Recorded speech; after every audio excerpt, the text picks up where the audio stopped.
अमरावतीमध्ये केंद्रीय मंत्री नितीन गडकरी यांना जय शिवाजी शिक्षण संस्थेमार्फत मानाचा पुरस्कार देण्यात आलाय।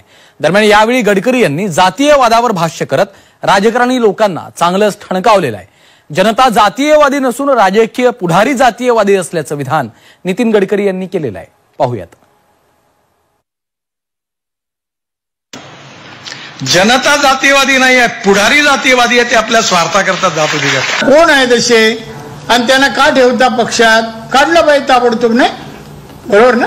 मग केंद्रीय मंत्री नितीन गडकरींनी जातीयवादावर केलेले वक्तव्य चांगलंच चर्चेत आहे। राजकीय फायद्यासाठी नेते जातीयवाद करतात, त्यामुळे जनता नव्हे तर नेतेच जातीयवादी आहेत असं परखड भाष्य नितीन गडकरींनी सध्याच्या राजकारणावर केलंय।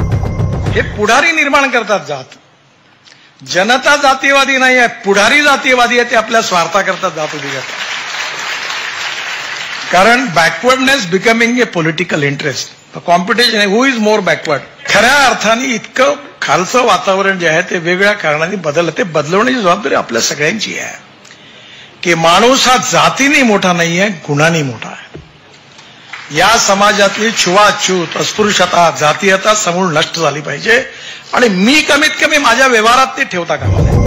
नितीन गडकरींच्या वक्तव्यानंतर माजी केंद्रीय मंत्री नारायण राणे यांनी देखील प्रतिक्रिया दिली।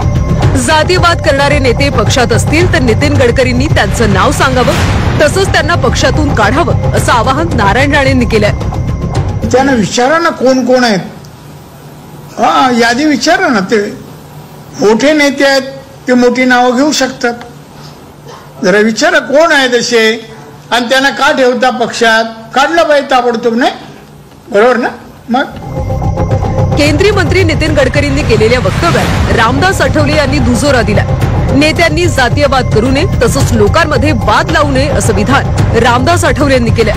नितीन गडकरींच्या विधानावर रामदास आठवले यांनी ही प्रतिक्रिया दिली आहे। लोकांमध्ये वाद लावू नये, लोकांना एकत्र ठेवण्यासाठी आपली भूमिका मांडली पाहिजे। आणि देश आपला एक आहे, नरेंद्र मोदींचा व्हिजन आहे सबका साथ सबका विकास। वाद झाले तर आपल्या देशाच्या विकासाला गती मिळणार नाही आहे। म्हणून मला वाटतं असे वाद लावू नये, सर्व समाजाला कसं एकत्र ठेवायचं अशी भूमिका सगळ्यांची असली पाहिजे। त्यांनी बोलू नाही तर आणि काय सांगणार त्यांना? शपथ अशी घेतलेली आहे, आमदार होताना, खासदार होताना, मंत्री होताना ही शपथ लक्षामध्ये ठेवावी आणि भूमिका सगळ्यांनी मांडावी। नितीन गडकरी नेहमीच परखड भाष्य करण्यासाठी ओळखले जातात। कोणताही मुद्दा असो त्यावर ते रोखठोक बोलतात। दरम्यान आजही सध्याच्या राजकारणावर मत व्यक्त करताना त्यांनी परखड भाष्य केलं, तसंच जातीयवाद करणाऱ्या नेत्यांना गडकरींनी चांगलंच ठणकावलंय। ब्युरो रिपोर्ट, झी 24 तास।